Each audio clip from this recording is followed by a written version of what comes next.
Hi everyone, welcome to back my channel Mohammad Uwais vlogs.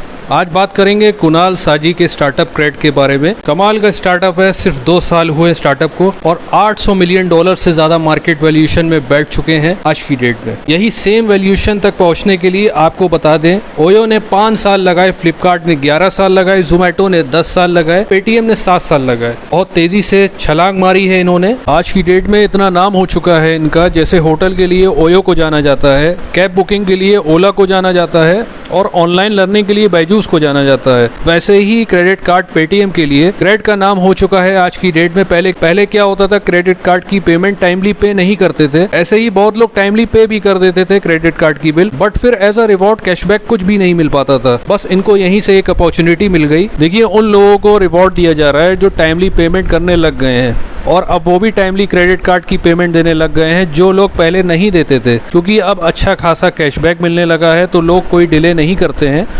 आज की date में इनका इंडिया में मार्केट शेयर है 35% क्रेडिट कार्ड ऐप से, वहीं पेटीएम का 25% है और गूगल पे का 10% है। और ऐसे ही बहुत सारी कंपनीज बची हुई हैं, मार्केट शेयर लिए बैठी हुई हैं। अगर हम इनके स्टार्टअप को गहराई से देखें तो अभी तक प्रॉफिट में आ नहीं पाए हैं, तो प्रॉफिट तो बहुत दूर की बात है, रेवेन्यू भी इनका कुछ अच्छा खासा नहीं बन पाया है।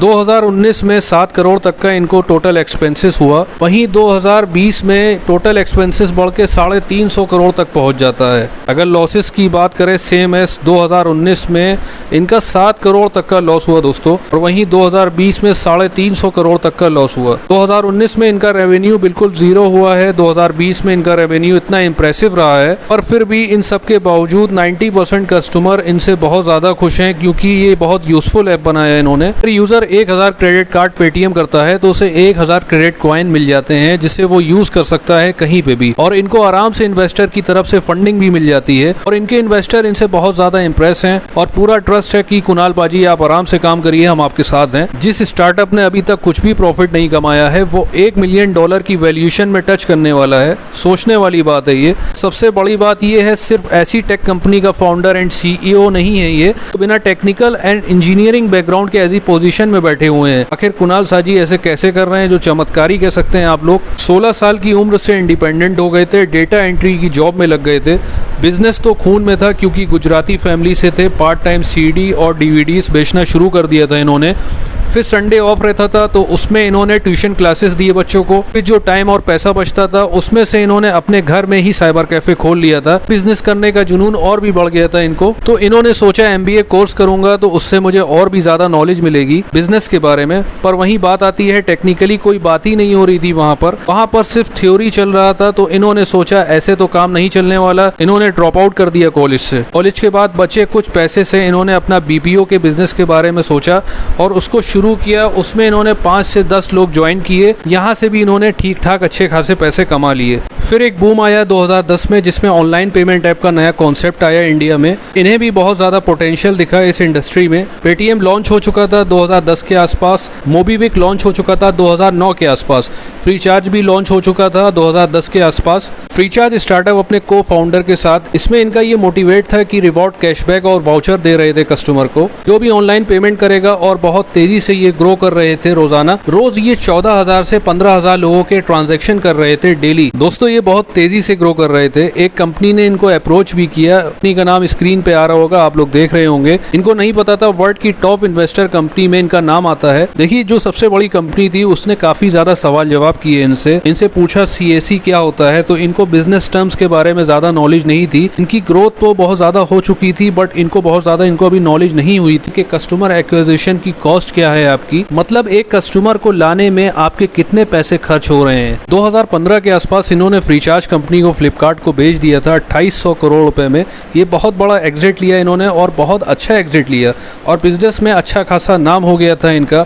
आप लोग पूछते हैं कि कुणाल जी अब आगे क्या करोगे फ्रीचार्ज के बाद। यहाँ पर ये शुरू करते हैं अपना वर्ल्ड टूर। यहाँ पर ये अलग अलग कंट्रीज में घूम रहे होते हैं। तो उन्होंने एक चीज नोटिस करी, बहुत अच्छी चीज नोटिस करी इन्होंने, बहुत गौर से सुनिएगा, कि वहां पर लोगों को ट्रस्ट बहुत ज्यादा है। जैसे कि पेट्रोल पंप में कोई भी वर्कर नहीं है, होम स्टोर में देखने को कोई भी कैशियर नहीं है, तो वहां पर लोगों को सिस्टम पर बहुत ज्यादा ट्रस्ट है, और वहीं इंडिविजुअली लोगों को सिस्टम पर बहुत ज्यादा ट्रस्ट है। यहाँ पर लोग अपनी पेमेंट टाइमली सब कर देते हैं। तो यहाँ पर इनको एक अपॉर्चुनिटी दिखी, क्यों ना एक ऐसा प्लेटफॉर्म बनाया जाए जहाँ यहाँ पर जो भी इंडिया में ट्रस्टवर्दी लोग हैं, पेमेंट जो टाइमली पे करते हैं उनको कुछ कैशबैक रिवॉर्ड दिया जाए और उनको अच्छे रेट्स में इंश्योरेंस लोन सब मिलना चाहिए ताकि लोगों में डिसिप्लिन और ट्रस्ट हो। जो लोग अपनी पेमेंट टाइम पे ड्यू नहीं करते हैं वो भी आगे से करने लग जाएं रिवॉर्ड्स के चक्कर में। तो आइडिया इतना बेसिक था और सिंपल था, इसमें इन्वेस्ट करने लगे और अच्छी खासी इनकी मार्केट पोटेंशियल बहुत ज्यादा हो गई। और 2018 में कुणाल शाह जी एक ट्वीट करते हैं, माई नेक्स्ट क्रेड। अब बात करते हैं कैसे क्रेड ने इतनी जल्दी इतना प्रोग्रेस कैसे बना लिया मार्केट में। सबसे पहले बात कर लेते हैं इतनी जल्दी फंडिंग कैसे मिल गई इनको, और वो भी 5000 इन्वेस्टर से इतनी जल्दी। तो इसका सबसे पहले रीजन कुणाल शाह जी हैं। आपको बता दूं कुणाल शाह जी का हाई प्रोफाइल एंटरप्रेन्योर में नाम आता है, फ्रीचार्ज से इतनी जल्दी अच्छी रेपुटेशन में नाम बनाया है और इतना अच्छा एग्जिट इन्होंने लिया है तो पूरी मार्केट में इनका नाम चलता है और इन्वेस्टर भी इनका काम करते हैं अच्छे तरीके से और जानते भी हैं। दूसरा रीजन है इनका एक तरह से इनका हाई स्टैंडर्ड यूजर बेस है। आपको बता दें क्रेड एक पर्टिकुलर कम्युनिटी के लिए है, जिनका 750 से ज्यादा क्रेडिट स्कोर हुआ वही सब क्रेड को यूज कर सकते हैं। अब जिन यूजर का इतना अच्छा क्रेडिट स्कोर होगा जाहिर सी बात है वो हाई स्टैंडर्ड प्रोफाइल पीपल होंगे और अच्छी खासी सैलरी भी होगी उनकी, तभी वो इतना मेंटेन करके चल रहे हैं क्रेडिट स्कोर। तो यहाँ पर अगेन क्रेड एक नीच मार्केट में वर्क करता है और इनका एक डिफाइंड यूजर बेस है, तो इसी वजह से इन्वेस्टर को अच्छा खासा प्लेटफॉर्म मिल जाता है। और तीसरा रीजन है इनका एक थोड़ा सा लॉन्ग टर्म यूजर या गेम कह सकते हैं। क्रेड सिर्फ एक क्रेडिट कार्ड पेटीएम ऐप नहीं रहेगा, बल्कि यहाँ पर ये एक्सपेंड कर चुके हैं दूसरे फील्ड्स में भी,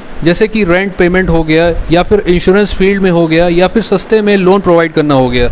दोस्तों तो यहाँ पर आने वाले टाइम में क्रेड बहुत सारे फील्ड में एक्सपेंड करेगा, तो यहाँ पर ये बहुत ज़्यादा लॉन्ग टर्म गेम होने वाला है। तो इसी वजह से इनके बहुत सारे इन्वेस्टर ने इंटरेस्ट दिखाया है और ऑब्वियस सी बात है मार्केट रिलेशन तो बन ही गई है। अगला रीज़न है दोस्तों इनको इतनी जल्दी मार्केट फंडिंग मिली है और इतनी जल्दी मार्केट में वैल्यूएशन इनकी बन गई है, तो इसका सबसे बड़ा रीज़न है ट्रस्ट। इन्होंने ट्रस्ट लोगों पे दिखाया है और जो इन्वेस्टर्स हैं इन्वेस्टर्स ने इन पे ट्रस्ट दिखाया है।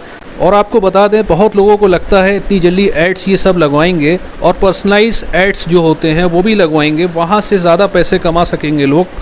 और आपको बता दें क्रेड अपने ट्रस्ट के लिए फेमस है, ये अपना डेटा किसी के साथ भी शेयर नहीं करेंगे और आगे करते भी नहीं है।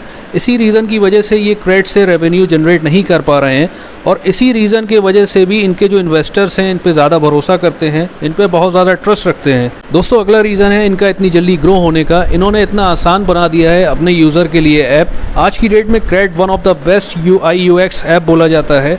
फिर कस्टमर को यहाँ पर कुछ देना नहीं पड़ रहा है और सब कुछ उनको मिल ही रहा है ऑलरेडी। एक चीज़ तो माननी पड़ेगी कुणाल शाह जी का मेन मोटिव प्रॉफिट या रेवेन्यू में कभी नहीं रहता है, बल्कि कस्टमर को एक अच्छा खासा प्रॉफिट देने में रहता है और फोकस करते हैं कि क्या कस्टमर उनसे चाहता है। तो क्रेड का आगे जाके बहुत ज़्यादा ब्राइट फ्यूचर है और देखते हैं आगे जाके ये क्या क्या स्टेप्स उठाते हैं। तो यही थी क्रेड की एक छोटी सी स्टोरी। तो ऐसी स्टडी आपको और चाहिए है तो प्लीज़ कमेंट सेक्शन में ज़रूर बताइएगा, ऐसी स्टडीज़ आगे भी ज़रूर आएगी। दोस्तों 1,90,000 से भी ज़्यादा चैनल में सब्सक्राइबर्स हो चुके हैं, आप सभी का इसके लिए बहुत बहुत शुक्रिया। अगर आप लोग को वीडियो पसंद आई हो तो नीचे लाइक का बटन दिया गया होगा, प्लीज़ उसको लाइक कर दें और चैनल को सब्सक्राइब कर दें अगर आप लोग नए हैं। आज के लिए बस इतना ही। Thanks for watching and have a nice day.